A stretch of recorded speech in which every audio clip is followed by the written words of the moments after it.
دختر بچه‌ای زیر 1 سال زیر یک تاقچه‌ای در منزلشون به دلیلی داشته گریه میکرده و حالا نمیدونم دست کسی به وسایل روی تاقچه میخوره یا چی، یک سکه ای از اون تاقچه پرت میشه، صاف میره در دهان دختر و میره تا ته گلوش، به مرز دور از جونش فوت میرسه و خفگی و مادر و خانواده زیر بغل میزنن، دختر رو میبرن اولین بیمارستان و نزدیکترین بیمارستانی که نزدیک منزل بوده و دکتر میاد و میگه که ما باید گلوی این دختر بچه رو پاره کنیم برای اینکه بتونیم سکه رو در بیاریم. مادر الا و لیلا زیر بار نمیره، میگه دختر آقای قرار بزرگ شه، بعد خوشگل بزرگ شه، گلوش پاره شه، دیگه اون دختری که من میخوام شاید نباشه.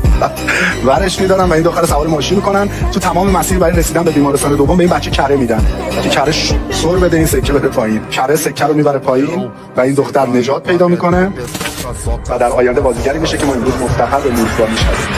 بهاره افشاری. فکر می‌کردم همیشه از مرگم همه متأثرشن، فکر نمی‌کردم اینجوری بخندید به مرگ.